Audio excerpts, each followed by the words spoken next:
억눌린 감정은 해소되지 않습니다. 반드시 어떤 형태로든 드러나게 마련입니다. 신체적으로 드러날 때도 있고 폭발적인 감정으로 드러날 때도 있고 감정이 막 조절되지 않아서 불쑥불쑥 울음이나 분노로 튀어나오는 경우도 있습니다. 감정은 무조건 없앨 수가 없습니다. 그런 감정들을 무시한 채 살아가다 보면 화병의 피해자가 될 수밖에 없습니다.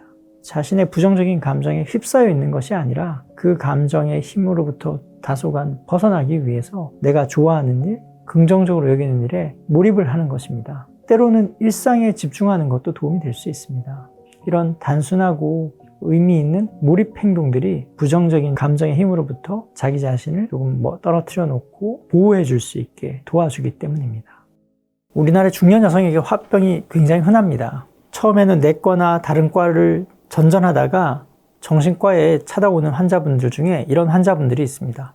내과 가서 내시경도 한참 하고 검사를 다 받았는데 계속 속에서 열이 끓어올라요. 심장 정밀 검사 같은 걸 다 했는데 정상이라고 하는데 이상하게 가슴이 답답하고 숨이 안 쉬어져요. 뭔가 가슴에서 묵직한 것이 누르고 있는 것 같아요. 속에서 끓어오르는 것 같아요. 이렇게 의학적으로 설명할 수 없는 신체 증상으로 인해서 고통받으면서 우울감과 정신적인 고통이 동반되어 있는 경우 화병 증상이 있다라고 의심을 합니다. 이런 감정들이 차곡차곡 쌓여서 해소되지 못할 때 신체적인 증상으로 신체화되어서 나타납니다. 화병이란 우울 증상 그리고 신체화 증상을 함께 나타났을 때 화병 증상이 있다라고 의심해 볼 수 있습니다. 공식적으로는 신체화 증상을 동반한 우울 장애의 범주에 화병은 속합니다.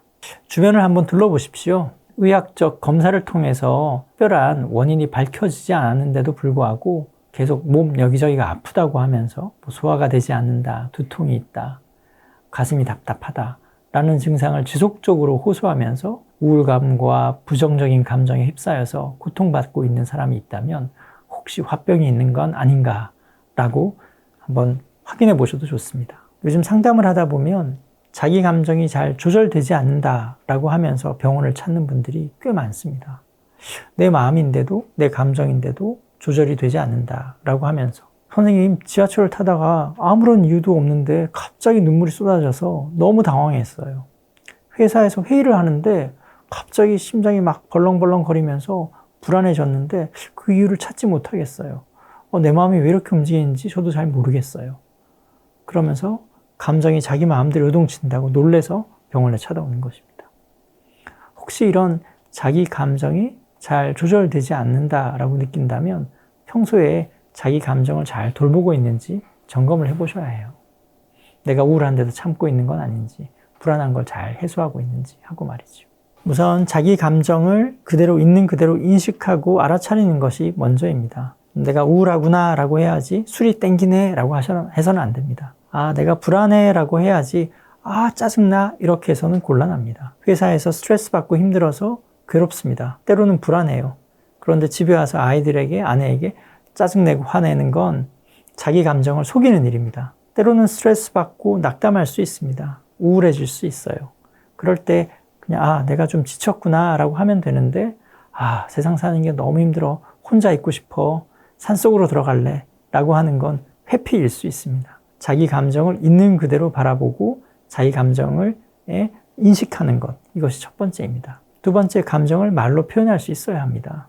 내가 우울하다, 지금 내가 좀 불안을 느끼고 있구나, 내 마음이 지금 짜증나 있구나 라고 자기 감정을 언어화하는 것, 그 과정을 통해서 불쾌한 감정의 강도가 조금 누그러질 수 있습니다. 만약에 내가 감정 표현 불능증 혹은 감정을 알아차리고 표현하는데 좀 익숙하지 않다면 감정을 간접적으로 해소하는 방법을 터득하는 것도 좋습니다. 좀 뭔가 답답하고 뭔가 차오르고 뭔가 말로 설명할 수 없는 불쾌한 감정들이 끌어오른다면 우선 자기 신체적인 것들을 활성화시켜서 감정의 강도를 조금 누그러뜨릴 필요가 있습니다. 그런 느낌이 들 때 산책을 하거나 바람을 쐬거나 가능하다면 달리기를 좀 해보거나 신체적으로 그런 부정적인 감정의 힘을 조금 누그러뜨릴 수 있습니다. 때로는 노래를 부를 수도 있고 그림을 그릴 수도 있고 뜨개질을 할 수도 있습니다. 자신의 부정적인 감정에 휩싸여 있는 것이 아니라 그 감정의 힘으로부터 다소간 벗어나기 위해서 내가 좋아하는 일, 긍정적으로 여기는 일에 몰입을 하는 것입니다. 때로는 일상에 집중하는 것도 도움이 될 수 있습니다. 이런 단순하고 의미 있는 몰입 행동들이 부정적인 감정의 힘으로부터 자기 자신을 조금 떨어뜨려 놓고 보호해 줄 수 있게 그렇게 도와주기 때문입니다. 기쁨 일지를 한번 적어보세요. 일상에서 내가 얼마나 기쁨을 실천하고 있는지 스스로 한번 점검해 보세요. 저는 연필로 낙서하는 걸 좋아합니다. 몇몇 팝 가수들의 음악을 듣는 것도 좋아하고요. 시간 여유가 생기면 서재에 있는 소파에 누워서 잠시 낮잠 자는 것도 굉장히 즐깁니다. 조용히 앉아서 커피 한 잔을 마실 때 기분도 좋고요. 이런 소소한 것들이 사실은 저를 기쁘게 만들거든요. 내 자신을 기쁘게 하는 것이 무엇인가 한번 이렇게 쭉 적어보십시오. 기쁨 목록, 기쁨 일지를 적어보는 겁니다. 그런 것들을 내가 어제 얼마나 실천했는지 점수를 한번 매겨보세요. 산책을 했어요? 1점. 운동을 했습니다. 2점. 내가 좋아하는 커피를 마셨어요. 3점. 이런 식으로 점수를 매겨서 하루하루에 내가 얼마나 기쁨 점수를 모았는지 매일매일 다이어리에 기록해 보십시오. 어제는 이런 실천이 없었네? 아마 우울할 겁니다. 열심히 살았지만 공허하다는 느낌이 있을 겁니다. 그러면 내일은 좀 더 기쁨을 실천하자. 내가 좋아하는 걸 실천하자라고 이야기하고 하루 일과에 그런 기쁨 활동들을 끼워 넣으십시오. 그리고 반드시 실천하십시오. 우리가 행복하게 사는 것, 부정적인 감정에 휘둘리지 않는 것, 좀 더 긍정적인 감정을 많이 갖고 살아가는 건 그렇게 하는 건 대단한 데서 오는 것이 아닙니다. 작은 일상에서 소소한 기쁨들이 모여서 나를 조금 더 기분 좋고 행복한 사람이 되도록 만듭니다. 기쁨을 실천하는 삶을 사는 것, 그것이 내가 부정적인 감정으로부터 나를 보호하고 나를 조금 더 긍정적인 감정이 충만한 사람으로 만드는 방법입니다. 일상에서 기쁨을 느끼게 하는 활동들, 좋아하는 활동들을 여러 차례 쌓아가면 저절로 내 안에서 기쁨이 충만하게 되는 것이죠. 그렇게 좋아하는 것들이 쌓이고 기쁨을 느끼면 내가 열심히 살았고 거기에 따른 의미가 있어, 보람이 있어 라고 느끼게 되는 것입니다. 이런 감정들을 무조건 억제하거나 없앨 수만은 없습니다. 감정의 동요, 내가 설명할 수 없는 감정들이 울컥하고 밀려온다면 혹시 내가 최근에 요즘 들어서 계속 부정적인 감정이나 스트레스를 억눌러 놓고 있는 것만은 아닌가, 힘든데도 무조건 참고만 있는 것은 아닌가 하고 점검을 해봐야 합니다. 자기 감정을 억눌렀을 때, 참고만 지냈을 때, 스트레스가 너무 누적되었을 때 흔히 나타나는 현상 중에 하나가 감정에 설명할 수 없는 변화들입니다. 눈물이 치솟고 갑자기 우울감이 찾아온다거나 이유 없는 공허감에 휩싸이고 시달리기도 합니다. 이런 감정이 찾아왔을 때 놀라지 마십시오. 당황하고 내가 왜 이러지? 라고 놀래면 그런 감정들은 오히려 더 나를 힘들게 합니다. 그 원인을 찾지 못하게 만들고요. 요즘 내가 좀 힘든 게 없나? 요즘 내가 참고 있었던 건 없나? 요즘 내가 계속 스트레스를 받아서 내가 좀 힘들어진 건 아닌가 하고 스스로를 점검해 보라는 신호입니다. 갑자기 찾아오는 감정을 두려워하지 말고 내 마음을 찬찬히 들여다보면서 그동안 놓치고 있었던 것은 없는지 점검을 해보는 것이 중요합니다. 화병은 우리나라에서 독특하게 발견되는 문화 관련 증후군입니다. 감정을 드러내면 안 된다. 참아야 된다. 화가 나더라도 억눌러야 된다. 분하고 억울한 것들이 있더라도 속으로 사겨야 된다. 그것이 옳고 지당한 것이다 라는 사회적인 가르침, 지시에 따라서 자신의 감정을 억누르다 보니 이런 증상에 시달리게 된 것이지요. 이런 억눌린 감정들이 신체적인 증상으로 나타나는데도 불구하고 환자분들은 그걸 잘 모릅니다. 몸이 이렇게 아픈데 내가 정신과 환자라고요? 인정하지 않으려고 드는 것이지요. 너무 오랫동안 감정을 누르다 보니 자기 마음속에 그런 억눌린 감정이 있다는 것조차도 잘 모르는 경우가 태반입니다. 억눌린 감정은 해소되지 않습니다. 반드시 어떤 형태로든 드러나게 마련입니다. 신체적으로 드러날 때도 있고 폭발적인 감정으로 드러날 때도 있고 감정이 막 조절되지 않아서 불쑥불쑥 울음이나 분노로 튀어나오는 경우도 있습니다. 감정은 무조건 없앨 수가 없습니다. 그런 감정들을 무시한 채 살아가다 보면 화병의 피해자가 될 수밖에 없습니다. 화병은 악화와 완화를 반복합니다. 마음이 좀 편안해지면 조금 나아지기도 합니다. 그러다가 스트레스가 많아지고 또 부정적인 감정에 휩싸이거나 억압받게 되면 증상이 좀 더 심해지고요. 그런 악화와 완화를 계속 반복하다 보니 화병에 시달리는 분들은 많이 지치게 마련입니다. 나중엔 무기력에 빠지거나 일상을 유지할 힘조차 없다라고 호소하시는 분도 계십니다. 화병이 생기는 핵심 심리적인 기제는 억압입니다. 감정의 억제입니다. 특히 부정적인 감정을 무조건 억누르려고 할 때 화병이 생기는 것이죠. 화병 환자 중에는 감정 표현 불능증 환자가 많습니다. 자신의 감정을 있는 그대로 인지하고 그것을 말로 표현하거나 감정을 표현하는데 서투르거나 익숙하지 않은 분들이 이런 화병에 잘 시달립니다. 자기 감정을 있는 그대로 해석하고 알아차리고 표현하고 말로 언어화하는 것이 어려운, 그것이 잘 되지 않는 경우 우리는 감정 표현 불능증에 있다라고 얘기를 합니다. 감정 표현 불능증이 있는 사람들은 화병에 취약할 수밖에 없습니다. 자신의 감정을 잘 모르니 어떻게 표현하고 해소해야 될지 조차 알 수 없는 것이죠.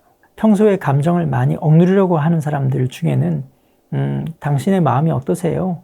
지금 어떤 감정이세요? 라고 물었을 때 그걸 잘 말로 설명하지 못합니다. 잘 모르겠는데요. 내 마음이 어떤지 저도 잘 모르겠습니다. 그저 답답하고 힘든데 뭐라고 설명해야 될지 잘 모르겠어요. 라고 얘기를 합니다. 억누르는 것이 너무 익숙해져서 어떤 감정이 있는지 이제 잊어버리게 된 것이죠. 그러니 표현할 줄도 해소할 줄도 모르게 변해버린 것입니다. 화병 환자들은 이렇게 말합니다. 내 감정, 나는 힘든 거 없습니다. 나는 마음 괜찮아요. 감정적으로는 괜찮다라고 얘기를 합니다. 그런데 막상 어떻게 살아가는지, 가족관계, 삶을 들여다보면 억울하고 분노하고 힘든 것들이 너무 많아 보입니다. 그런데도 정작 당사자는 그것을 느끼지 못합니다. 그저 당연하다고 받아들이죠. 그리고 제가 묻습니다. 그렇게 사시면 너무 힘들지 않으세요? 뭐라도 이야기를 좀 하고 표현을 해야 되지 않으시겠어요? 라고 말하면 화병 걸린 중년 여성분들 중에는 이렇게 얘기하시는 분들이 많습니다. 아이고, 내가 화난다고 억울하다고 얘기를 하면 괜히 집안의 분란만 커져요.